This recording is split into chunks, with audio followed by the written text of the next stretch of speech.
안녕하세요. 이 시대를 위한 진리인 현대 진리를 전하고 있는 에스더입니다. 오늘도 그 속의 파노라마를 연구를 해 보도록 하겠습니다. 오늘 연구할 주제는 지난 시간에 이어서 우리가 이 특별 부활에 대해서 지난 시간에 연구를 하다가 시간이 다 되어서 끝을 맺었는데 이어서 또 연구해 보도록 하겠습니다. 요한계시록 16장 17절에 보시면 이제 일곱째가 그 대접을 쏟으니 큰 음성이 성전에서 보좌로부터 나서 가로되 되었다 하니라는 이 하나님의 말씀이 있죠. 이때 이제 일곱째 재앙 초기에 특별 부활이라는 이 사건이 있었습니다.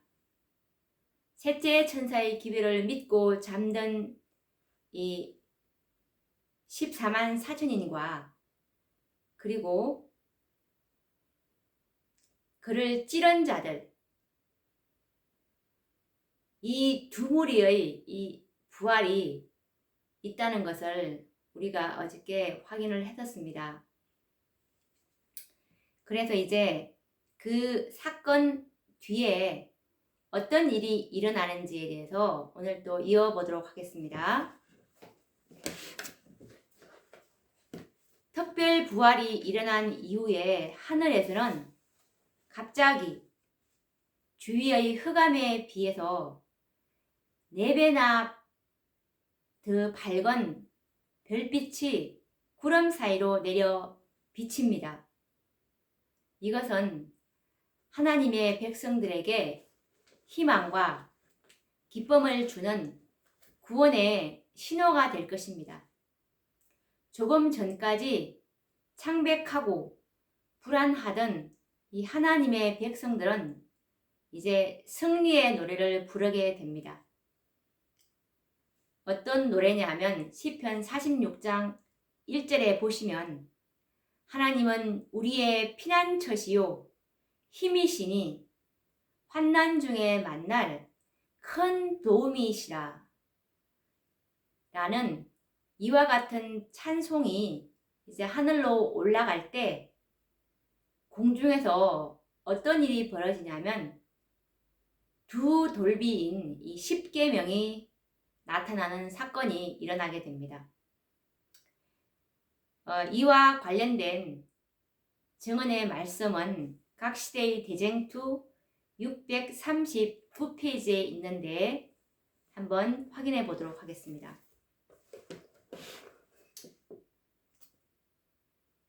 주위의 암흑에 비하여 4배나 빨간 별빛이 구름 사이에서 비친다. 그것은 충성된 자들에게는 희망과 기쁨을 말해 주지만 하나님의 율법을 범한 자들에게는 쓰라림과 진노를 알려준다. 그리스도를 위해 모든 것을 희생한 사람들은 이제 안전하게 되어 여호와의 은밀한 장막에 숨은 것과 같다.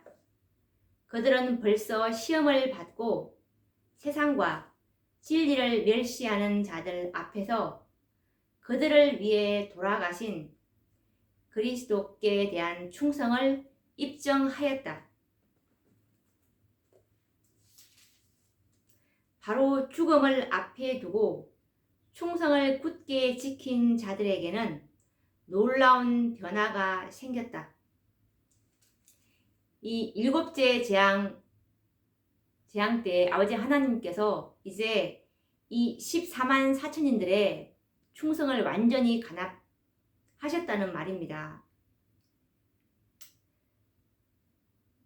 바로 죽음을 앞에 두고 충성을 굳게 지킨 자들에게는 놀라운 변화가 생겼다. 죽음을 앞에 두고 충성을 굳게 지킨 자들이 누구겠습니까? 살인 명령을 이제 받고 있는 이 14만 4천인들이죠. 이들에게 놀라운 변화가 생겼는데 그들은 악마로 변한 사람들의 어둡고 무서운 포악에서 갑자기 구원을 받았다. 되었다라는 그 음성과 함께 조금 전까지 창백하고 불안하고 빠져있던 그들의 얼굴은 이제 경의와 믿음과 사랑으로 빛난다. 그들은 승리의 노래를 부른다. 어떤 노래냐면 시편 46장 1절에서 3절에 나와 있는데 읽어보겠습니다. 하나님은 우리의 피난처시오 힘이시니 환난 중에 만날 큰 도움이시라. 그러므로 땅이 변하든지 산이 흔들려 바다 가운데 빠지든지 바닷물이 흉용하고 뛰놀든지 그것이 넘침으로 산이 요동할지라도 우리는 두려워 아니하리로다 라는 이 노래를 부르게 됩니다. 이 거룩한 신뢰의 말씀이 하나님께로 올라갈 때 구름은 흩어지고 별빛이 찬란한 하늘이 나타나는데 그것은 좌우편에 있는 어둡고 험악한 하늘에 비하여 말할 수 없이 영광스럽다. 하늘 도성의 영광이 그 열린 문에서 흘러나온다. 이렇게 이제 24만 4천인들이 이렇게 찬송을 하나님을 신뢰하고 있는 이 찬송이 올라갈 때 이 하늘에 이 한쪽에서 어떤 일이 벌어지냐면 이제 하늘 도성의 영광이 그 열린 문으로 흘러나오는데 그때 공중에는 접쳐진 두 돌비를 쥔 손이 나타난다.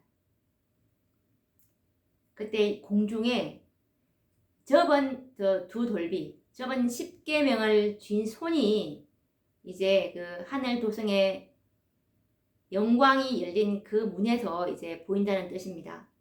선지자는 말한다. 시편 50장 6절에 말을 하는데 뭐라고 나와 있냐면 하늘이 그 공의를 선포하리니 하나님 그는 심판장이시미로다. 신의 산에서 불꽃과 우레 가운데 생애의 지도 원리로 선포된 거룩한 율법 곧 하나님의 의는 이제 심판의 표준으로 사람들에게 나타난다. 그 손이 돌비를 펴사 불과 같은 글자로 기록된 십계명이 나타난다. 그 십계명이 이제 하나님께서 그 겹쳐진 그 돌비를 이제 펴니다. 펴니까 그 속에 있는 십계명이 글자가 불과 같은 글자로 기록되어 있음을 알 수가 있습니다. 그 어구들은 너무도 분명하기 때문에 모든 사람이 읽을 수 있다. 사람의 기억력은 일깨워지고 각 사람의 마음에서 미신과 암흑은 사라진다. 간단하면서도 포괄적이며 권위 있는 하나님의 십계명이 이 땅의 모든 거민들에게 볼 수 있게 제시된다.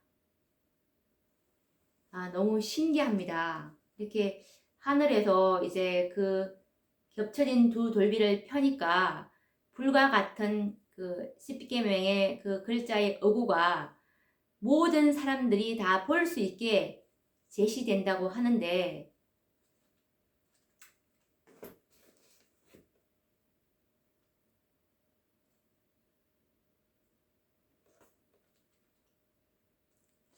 정말 이제까지 우리가 이 하나님의 율법을 무시하고 짓밟아 왔던 그 악인들의 공포와 실망은 이걸 보면서 정말 이루 말할 수 없을 것입니다.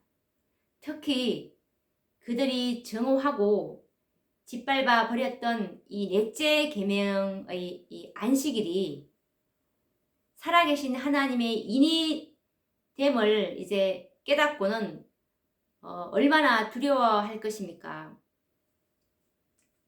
이것에 관련된 정언의 말씀을 또 계속 읽어보도록 하겠습니다. 하나님의 거룩한 율법을 유린한 자들의 공포와 실망은 이루 말할 수 없다.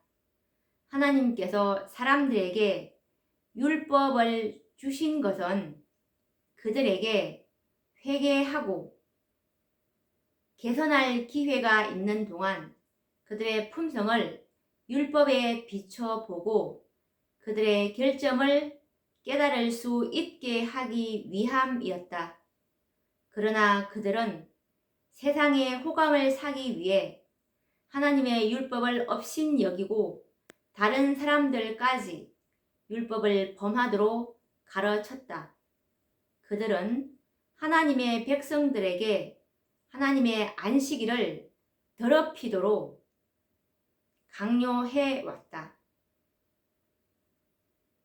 그러나 이제 그들은 그들이 멸시해 온 그 율법으로 정죄를 받는다. 그들은 아무런 변명할 것이 없음을 너무도 분명히 깨닫는다. 그들은 그들이 경배하고 섬길 대상을 이미 택했다.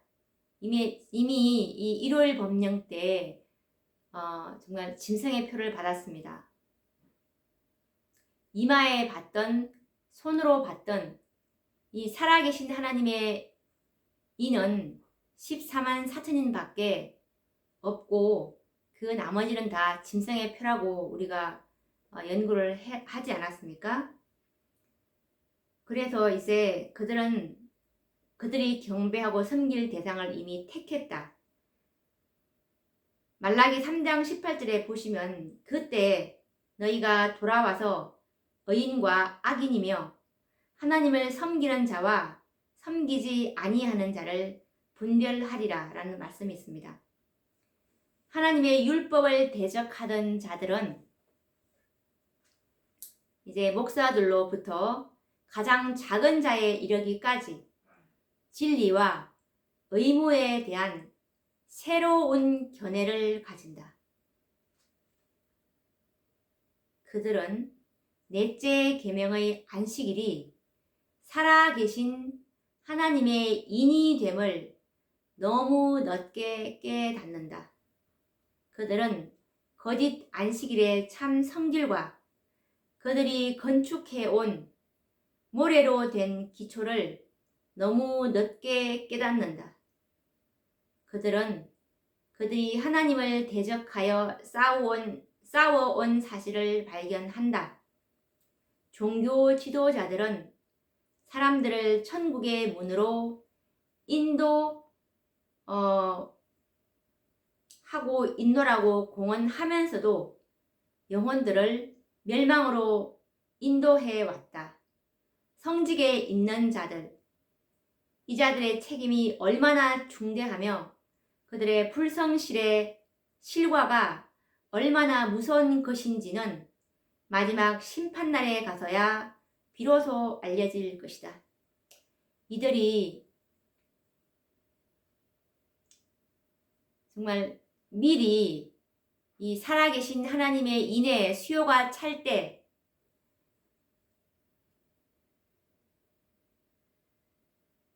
이 구속사업이 마쳐지고 은혜의 시기가 끝이 나고 중보사업이 끝나고 더 이상 이 속죄 제물에 그 양의 효력이 없다는 것을 미리 알려만 줬더라도 준비할 수 있었던 사람들이 많았을 것입니다.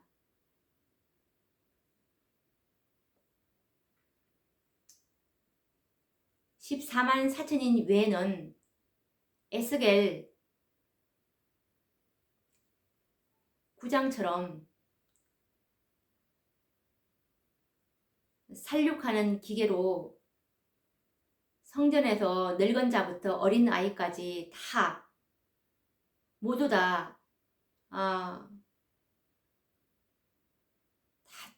죽을 것이라는 그 사실을 그들이 미리 경고를 했더라면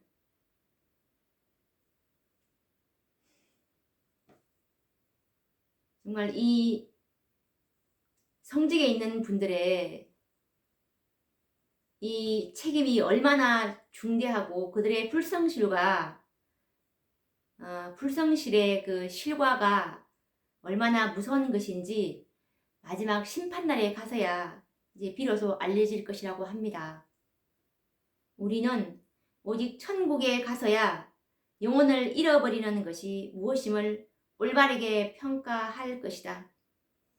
저도 이렇게 기회를 전하고 있지만 14만 4천인 외에는 이제 일요일 법령 이후에는 아무도 구원받을 자가 없다는 이 말을 제 입으로 할 때에도 정말 전율이 느껴집니다. 하나님께로부터 악한 종아 나를 떠나가라. 선고를 받는 자의 운명은 두려운 것이 될 것이다. 라는 말씀입니다. 이 마지막 사건들에 관련된 이 은혜의 시기와 관련된 이런 말씀들을 우리 성직자 분들이 정말 많이 깊이 정말 연구를 해보시기를 간절히 부탁드립니다. 그리고 나서 이제 이 10계명이 이제 하나님께서 10계명을 이제 보여주시고 그 다음에 일어날 사건이 10계명 속에서 이제 그 넷째 계명이 살아계신 하나님의 인이됨을 이제 깨닫게 되고 그 다음 일어날 사건이 뭐냐면 하나님께서 이제 재림하실 날과 이제 시간을 알려주십니다. 또 그것에 대한 그 사건들을 또 이어보도록 하겠습니다. 이렇게 하나님의 율법이 심판의 기준이 된다는 사실이 선포된 이후에 하나님께서는 살아있는 이 14만 4천인들에게 그리스도께서 이 땅에 재림하실 날짜와 시간을 당신의 음성으로 선포하셨습니다. 14만 4천이 되는 성도들이 이 말을 알아들을 수 있지만 악인들에게는 이 천둥과 뇌성처럼 이제 들리게 될 것인데 이 말씀을 우리가 증언으로 또 확증을 해 보도록 하겠습니다. 이것은 각 시대의 대쟁투 640페이지에 있는데 읽어보도록 하겠습니다. 하늘에서 하나님의 음성이 들리고 하나님의 음성이 들립니다. 예수님께서 재림하실 날짜와 시간이 선포되고 하나님의 백성들에게 영원한 언약이 주어진다. 이제 아버지 하나님께서 예수님께서 재림하실 날짜와 시간을 선포해 주시고 이제 하나님의 백성들에게는 영원한 언약이 주어집니다. 이때 하나님의 백성들은 살아계신 하나님의 인을 받은 이 14만 4천인들입니다. 이때에는 이제 이 특별 부활로 14만 4천인들의 일부가 다 채워졌기 때문에 이때 이 재림의 날과 시간을 말할 때 하나님의 백성들은 완전한 14만 4천인이 완전히 연합되어 있는 정말 14만 4천인들이 다 채워져 있는 그런 상황이라고 볼 수가 있습니다. 그래서 이들에게는 영원한 언약이 주어진다. 가장 큰 뇌성처럼 하나님의 음성은 온 땅에 들린다. 하나님의 음성이 큰 뇌성처럼 온 땅에 이제 주님께서 재림하실 날짜와 시간을 선포하고 그리고 하나님의 백성들에게 영원한 언약을 선포하시는 그런 장면입니다. 이것에 관련된 말씀이 이제 초기 문집 15페이지에도 나와 있습니다. 초기 문집 15페이지에는 하나님의 예수님께서 오시는 날과 시간을 말할 때 14만 4천만 그 음성, 그러니까 그 시간과 날짜를 알아듣고 악인들은, 짐승의 표를 받은 이 악인들은 그것을 어떻게 아냐면 뇌성과 지진으로 알아듣는다는 그것에 관련된 말씀인데 읽어보도록 하겠습니다. 초기 문집 15페이지입니다. 이었고 우리는 많은 물소리와 같은 하나님의 음성을 들었는데 그 음성은 예수님이 오시는 날과 시간을 우리에게 전하였다.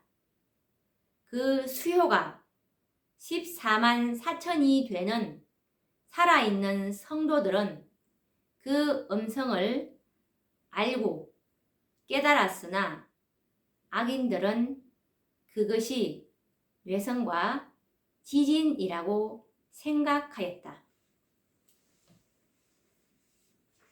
이때의 사건은 다들 아시겠지만 특별부활로 14만 4천인이 셋째 천사의 기배를 믿고 잠든 이 14만 4천인들 1844년 이후에 안식일이 살아계신 하나님이 인이 됨을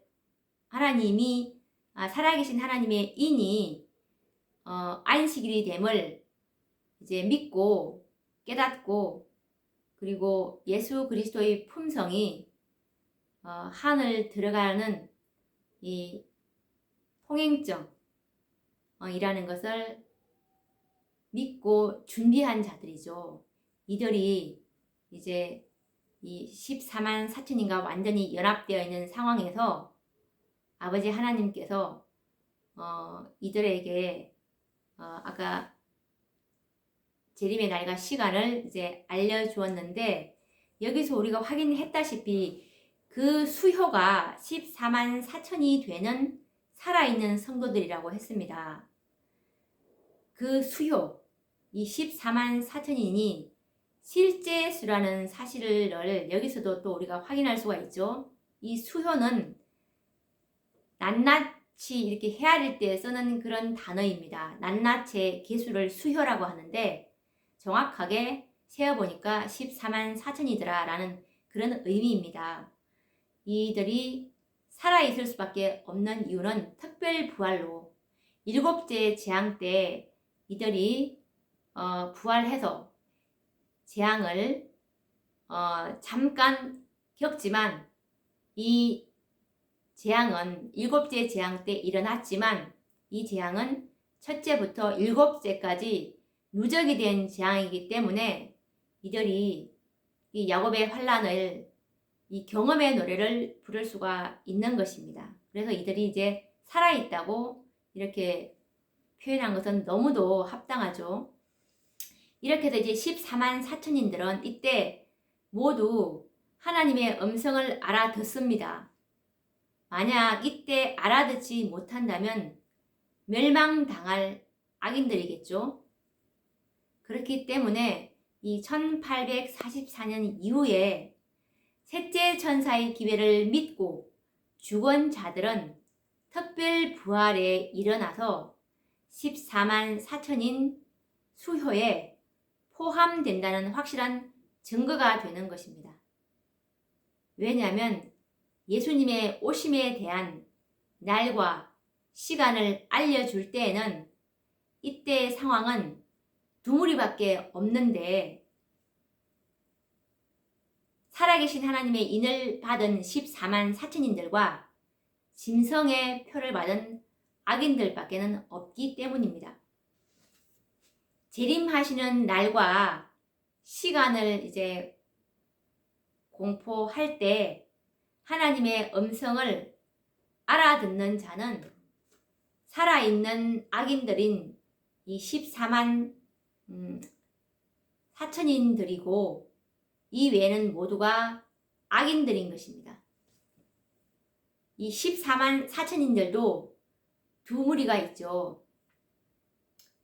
어, 1월 법령 이후부터 이제 한 번도 물론 그 전부터겠지만 한 번도 죽음을 맛보지 않는 14만 사천인들과 그리고 그러니까 이들은 첫째 재앙부터 7째 재앙까지 순차적으로 이렇게 그 재앙을 다 이제 맛본 자들이고 그리고 또 다른 한 부류는 14만 사천의 한 부류는 특별 부활 때 이 셋째 천사의 기회를 믿고 잠든 이 14만 사천인.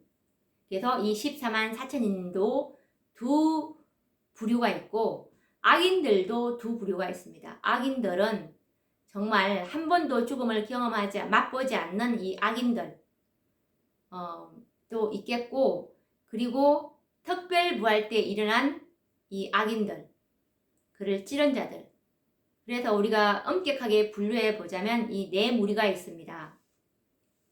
네 무리가 있지만 네 부류가 있지만 두 무리로 우리가 또 이렇게 정리해 볼 수 있겠죠.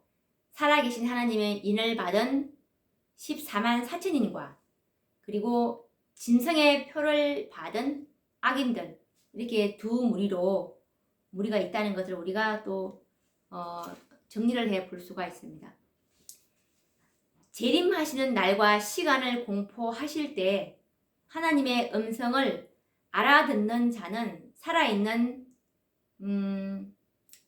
의인들인 14만 사천인들과 이외에는 모두가 악인들이라는 것을 우리가 이제 정리를 확실히 할 수가 있습니다.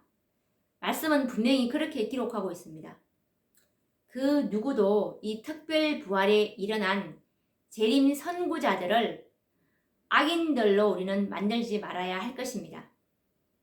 재림하시는 날과 시간을 알아들은 이 14만 사천인들은 이때에 승리의 함성을 울리며 저들의 얼굴은 모세처럼 하나님의 영광으로 빛날 것입니다. 이것은 우리가 초기 문집 15페이지를 보시면 이들의 얼굴이 왜 모세와 같이 하나님의 영광으로 빛나는지 한번 확인을 해 보겠습니다. 초기 문집 15페이지에 보시면 하나님께서 아버지 하나님입니다. 시간을 말씀하실 때 이 시간은 이제 예수님께서 오시는 날과 시간을 말하는 것입니다. 시간을 말씀하실 때 우리에게 성령을 부어 주셨다. 성령을 부어 주셨기 때문에 이 모세와 같이 하나님의 영광으로 이렇게 우리가 이때 상황에서 빛이 난다는 그런 말입니다. 이때 관련된 또 다른 증언의 말씀은 대쟁투 640페이지에 있는데 읽어보도록 하겠습니다. 하나님의 백성들은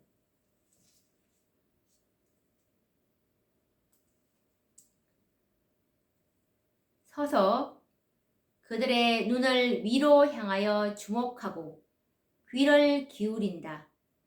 그들의 얼굴은 하나님의 영광으로 환해지고 마치 모세가 시내산에서 내려온 때와 같이 빛난다. 악인들은 그들을 쳐다볼 수 없다. 너무나 영광스럽기 때문에 이 14만 사천인들을 쳐다볼 수가 없다는 말입니다. 안식일을 거룩히 지킴으로 하나님을 존경해 온 사람들에게 축복이 선고될 때 큰 승리의 함성이 일어난다 라는 말입니다. 오늘 우리가 이 특별 부활에 이제 관련해서 정리를 해 보았는데요. 다음 시간에는 이 특별 부활 뒤에 일어날 사건인 이제 예수님의 재림으로 또 연기를 시켜 보도록 하겠습니다. 그러면 또 다음 시간에 뵙도록 하겠습니다. 감사합니다.